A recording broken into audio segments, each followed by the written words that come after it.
Hello दोस्तों, नमस्कार। मैं डॉक्टर सुरेंद्र प्रसाद कंसली ज्योतिष आचार्य आज की ज्योतिष की श्रृंखला में आप सभी लोगों का स्वागत करता हूं। दोस्तों, आज हम लेंगे तुला राशि को और 2024 का साल लेंगे और 2024 आपके लिए कैसे रहने वाला है इस विषय में आज चर्चा करेंगे। तो मैं सबसे पहले आपको ग्रह गोचर की स्थिति बताता हूं कि ग्रह गोचर की स्थिति 2024 में कैसे होगी तुला राशि के लिए। देखिए, ये लग्न है आपका, तो तुला राशि की जो चंद्र कुंडली से हम इस समय ले रहे हैं, ठीक दूसरे भाव में गोचर करेंगे इस समय शुक्र और बुध। तो शुक्र और बुध की स्थिति है, तो लग्न से ठीक दूसरे भाव में जो गोचर की स्थिति होगी, यहाँ पर लग्न से ठीक दूसरे हाउस में जो स्थिति बनती है, यहाँ पर है वीनस और मरकरी। इसके बाद आप थर्ड हाउस में यहाँ पर सन और मार्स हैं और सूर्य और मंगल की स्थिति है थर्ड हाउस में। उसके बाद आएंगे हम सैटर्न की स्थिति, और यहाँ पर जो है सैटर्न है ये पंचम भाव में शनि की स्थिति है। उसके बाद जो छठा हाउस है, छठा घर है, वहाँ पर राहु बैठे हुए हैं। जुपिटर की स्थिति ठीक जो है सप्तम भाव में बनी हुई है, और उसके बाद केतु जो संचरण कर रहे हैं आपकी तुला राशि में, वो है ये ठीक द्वादश भाव में, हम 12वें स्थान में। तो इस तरह से ये जो कुंडली के 12 हाउसेस हैं, उनमें जो गोचर की स्थिति मैंने आपको बताई। दोस्तों, अब मैं ये बताना चाहूँगा कि सबसे पहले हम गुरु के बारे में बात करेंगे कि गुरु इस समय गोचर कर रहे हैं आपकी ठीक जो है सप्तम भाव में, और सप्तम भाव में जो गुरु की स्थिति है उसके बारे में मैं बताना चाहूँगा कि गुरु जो आपकी चंद्र कुंडली है, उसमें गुरु जो थर्ड हाउस के और सिक्स्थ हाउस के लॉर्ड हैं, थर्ड हाउस के और सिक्स्थ हाउस के लॉर्ड हैं। तो थर्ड हाउस और सिक्स्थ हाउस जो ये त्रिक भाव है, त्रिक भाव के जो लॉर्ड हैं अकारक हो गए एक तरह से, क्योंकि यहाँ पर जो उनका जो कारक तत्व छठे भाव के स्वामी हो गए, और वो बैठे हुए हैं आपके सप्तम भाव में। तो सप्तम भाव में जब बैठे हुए हैं तो गुरु का वहाँ पर क्या होगा कि जो सप्तम भाव है वो उससे प्रभावित होगा, गुरु से सप्तम भाव वहाँ पर प्रभावित हो जाएगा। और उससे क्या होगा कि क्योंकि वो छठे भाव के लॉर्ड हैं और थर्ड हाउस के लॉर्ड हैं और बैठे हुए हैं सप्तम भाव में, तो इसे अकारण ही जो वैवाहिक जीवन है उसमें थोड़ी सी परेशानी आना स्वाभाविक होता है, ये स्वाभाविक हो जाता है। तो मैं ये कहूँगा कि जो गुरु है वो उनकी जो इस समय दृष्टि होगी सप्तम हाउस से, वो होगी पहले फर्स्ट हाउस पे, और उसके बाद दूसरी स्थिति होगी 11th हाउस पे, और उसके बाद जो तीसरी दृष्टि है जो हम नवम दृष्टि बताते हैं, वो है थर्ड हाउस पे। तो इस तरह से गुरु यहाँ से देखेंगे 1 2 3 4 5, ये देखिए, एक तो ये दृष्टि होगी, 6 7 एक ये दृष्टि होगी, और 8 9 एक ये दृष्टि होगी। तो गुरु आपकी इन भावों पे जो हाउसेस मैंने अभी बताए, इन हाउसेस को देखेंगे तो इससे क्या होगा कि स्मॉल ट्रेवल्स आप अपने परिवार के साथ में छोटी छोटी जो यात्राएं हैं आप उनको कर सकते हैं।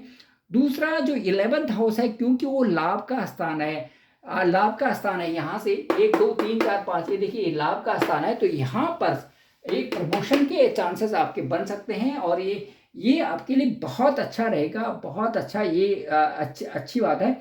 और दूसरा जो फर्स्ट हाउस में है, यहाँ पर भी आपके लिए ये बहुत अच्छा, गुरु का जो यहाँ पर दृष्टि होगी वो बहुत अच्छी रहेगी।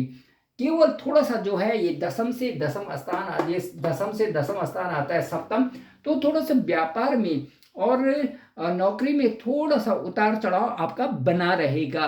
पूरे साल भर में उतार चढ़ाव की स्थिति थोड़ी रहेगी, और आपको थोड़ा सा वो रहेगा, इससे असंतुष्टि की थोड़ी फीलिंग्स बनी रहेंगी आपको पूरे साल में।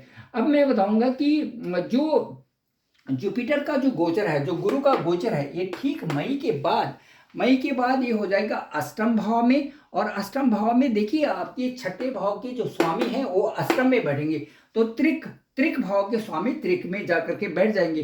तो इससे क्या होगा कि जो 12वां हाउस है और उसके बाद जो सेकंड हाउस है, ये इफेक्टेड होंगे। तो ये यहाँ से यदि इस हाउस से जब गुरु मई के बाद देखेंगे तो 1 2 3 4 5 6 7, ये देखिए 8 9, और इन हाउसेस पे एक हो गया 12वां हाउस, एक हो गया दूसरा हाउस, और एक हो गया ये 4th हाउस। इनमें गुरु की दृष्टि होगी, और इनसे क्या होगा कि जो कुटुंब परिवार वाली लोग हैं, जो सेकंड हाउस है, ये इससे काफ़ी कुछ इफेक्ट होगा। और इससे क्या होगा कि आपकी वाणी में सुधार आएगा और आपकी कई परिस्थितियों से कई जो परिवार में एक बहुत अच्छा तालमेल बनाने में आप जो है उसमें सक्षम होंगे, क्योंकि विपरीत राजयोग की स्थिति इसमें बन जाती है, जो कि आपके लिए बहुत अच्छा है। तो दोस्तों मैं ये कहूँगा कि चूंकि चूंकि जो है इस हाउस का स्वामी छठे छठे घर का स्वामी अष्टम भाव में बैठा हुआ है, और अष्टम भाव हमारा पेट से संबंधित और डाइजेशन से संबंधित होता है, तो थोड़ा सा जो डाइजेस्टिव प्रॉब्लम्स और हेल्थ इश्यूज आपको बनेंगी, और उन इश्यूज को आप अच्छी तरह से उससे बाहर निकल सकते हैं। थोड़ा फैट भी इंक्रीज होने की संभावना बन सकती है 2024 में, इसलिए आप थोड़ा अपने स्वास्थ्य पर ध्यान दीजिएगा। अब इसके बाद गुरु की स्थिति के बाद हम आएंगे राहु की स्थिति पर। राहु आपका ठीक छठे भाव में बैठा हुआ है, और आपको पता होना चाहिए कि 3 6 11 में जो राहु की स्थिति होती है वो बहुत बेहतर होती है। तो थर्ड हाउस में, सिक्स्थ हाउस में और 11th हाउस में जो राहु जब संचरण करते हैं तो ये बहुत अच्छी स्थिति होती है। अब राहु के जब छठे हाउस में यहाँ पर होंगे तो ये आपके लिए एक बहुत ये पुशिंग पॉइंट है। और छठे घर में जब 3 6 11 में अति उत्तम स्थिति होती है, 18 साल के बाद जब यहाँ पर राहु आएंगे तो त्रिशदाई योग बनाएंगे, और ये आपके लिए जो ऋण है, रोग है, शत्रु है, इनका स्वयं ही जो है विनाश हो जाएगा, और आप इन चीज़ों से उबर जाओगे। तो आपको एक अच्छा स्वास्थ्य भी दे देंगे, साथ साथ में आपको ऋण मुक्त भी कर देंगे, और किसी प्रकार से यदि कोई डिस्प्यूट हो तो उससे आप बाहर निकलने में सक्षम होंगे। ये आपकी स्थिति है। केतु का जो स्थिति है, केतु जो संचरण कर रहे हैं आपके 12वें हाउस में, और 12वां हाउस हमारा जो होता है एक स्पिरिचुअलिटी का होता है, एक हमारा जो है एक मोक्ष का स्थान होता है, एक हमारा एक ऐसा स्थान जो है बाहर देश का स्थान होता है, और इससे हम कई और सारे चीज एंगल का पता करते हैं। लेकिन सबसे बेहतर जो इसमें इस समय रिजल्ट आ रहा है वो 2024 में आपकी स्पिरिचुअलिटी बढ़ने वाली है, और उसके साथ साथ में जो है आप ऐसी धार्मिक यात्राएं करेंगी और धर्म के स्थानों में आप दान देंगी। इस तरह से केतु की स्थिति आपके 2024 की स्थिति बता रहा है। अब इसके बाद हम लेंगे शनि को। शनि का जो स्थान है इस समय आपके गोचर में जो शनि है वो ठीक बैठे हुए हैं आपकी कुंडली के इसमें जो ये चंद्र कुंडली इसमें पंचम स्थान में बैठे हुए हैं आपका शनि। और पंचम स्थान में जब शनि की स्थिति है तो ये बहुत मजबूत है। क्यों मजबूत है? क्योंकि पंचम स्थान के जो यहाँ पर 11 अंक है, और 11 अंक का मतलब है कि सैटर्न का ही ये घर है, और सैटर्न यहाँ पर ये सैटर्न का जब ये घर है तो ये बहुत मजबूत स्थिति यहाँ पर बनाए हुए हैं। सैटर्न का भी यही कहना है कि जब ये किसी भी हाउस में गोचर करते हैं तो उस हाउस को परिपूर्ण परिपक्व बना देते हैं। तो ये परिपक्व बनने के मतलब ये है कि आप इसमें जितने भी स्टूडेंट्स होंगे उनके लिए ये साल बेहतर होगा पढ़ाई लिखाई के लिए, आगे जाने के लिए। हायर स्टडीज भी जो कर रहे हैं, जो भी इस समय इंजीनियरिंग फील्ड में है, मेडिकल फील्ड में है, या टेक्निकल फील्ड में जो भी एमटेक वगैरह कर रहे हैं, या साथ साथ में जो पीएचडी वगैरह कर रहे हैं, उनके लिए ये साल बेहतर होगा। ये अप्रैल तक की स्थिति में ये बहुत आगे, जुलाई से पहले बहुत अच्छी रीच बना सकते हैं। जो भी कंटेंट है उनका पब्लिकेशन कर सकते हैं और अच्छे से इसको आगे बढ़ा सकते हैं। अपने जो पढ़ाई का स्तर है उसको बहुत ऊंचे तक बढ़ा सकते हैं। इसके बाद लेकिन जो दृष्टि होती है शनि की, वहाँ पर थोड़ा सा इफेक्ट करती है। तो तीसरी दृष्टि पड़ेगी जो पार्टनर पे। तीसरी दृष्टि यहाँ पर जो भी पार्टनर, बिजनेस पार्टनर होगा, या जो हमारा मैरिज लाइफ है, या जो हमारा वैवाहिक जीवन, उस पर थोड़ा सा प्रभाव पड़ेगा शनि की दृष्टि से। इसके साथ साथ में शनि की जो और दृष्टि होंगी, शनि की दो दृष्टि जो लाभ स्थान पे है, और शनि की जो दृष्टि है यहाँ पे लगन भाव पे है। तो मेन जो है मुख्य रूप से थोड़ा सा तालमेल बनाने के लिए अपनी वाणी को कंट्रोल करें, अपने एटीट्यूड में थोड़ा सुधार लाएं। तो ये सारी जो परिस्थितियां हैं ये अपने आप ही सकारात्मक रूप लेकर के आपके जीवन को बेहतर बना सकते हैं।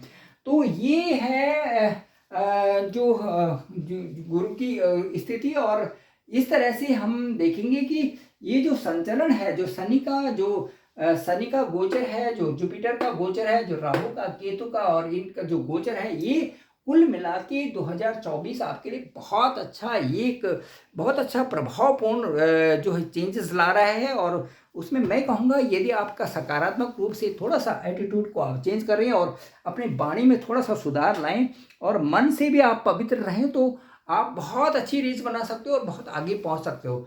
तो वैसे भी तुला राशि का ये मेरा अपना ये मानना है कि तुला राशि वाले जो है एक बहुत अच्छे गुरु होते हैं और दूसरे लोगों को रास्ता बताने के लिए इनकी काल्पनिक शक्ति इनको ईश्वर ने प्रदत्त की होती है।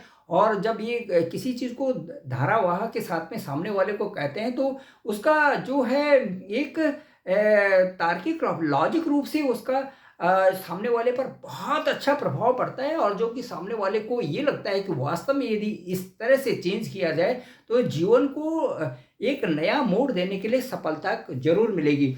तो ये तुला राशि वालों का बहुत अच्छा है। कभी कभार इनके जीवन में ऐसा आता है कि जब ये महसूस करते हैं कि अपने को अलोन महसूस करते हैं, अकेला महसूस करते हैं, तो ये शुक्राचार्य जी का, ये शुक्र जो इनके लॉर्ड हैं, उनका प्रभाव है। लेकिन परिस्थितियां जल्दी जल्दी बदलती हुई और इनके जीवन में एक सुखद अनुभूति लाते हैं। तो दोस्तों ये था। और तुला राशि वालों के लिए मैं कहूँगा कि आपका 2024 का जो साल है वो बहुत अच्छा रहेगा, बशर्ते थोड़ा सा आप अपनी वाणी को और थोड़ा सा अपने व्यवहार में जो थोड़ा बदलाव लाएं, तो बहुत अच्छा रहेगा। और आपका परिवार भी बहुत अच्छा रहेगा और आप जहाँ पर नौकरी चाकरी कर रहे हो वो स्थान भी बहुत सुखद बन जाएगा। Thank you very much. मैं डॉक्टर सुरेंद्र प्रसाद खंसली और मेरा डिस्क्रिप्शन पे नंबर है 9868280191। आप मुझे कभी भी कॉल कर सकते हैं, मैं आपका कॉल पिक करूँगा। आपकी कुंडली को एनालिसिस करने के लिए मेरे पास बहुत टाइम है और जब भी आप कहें मेरे व्हाट्सएप पे मुझे भेज सकते हैं और मैं ज़रूर उसे देखूँगा। Thank you very much.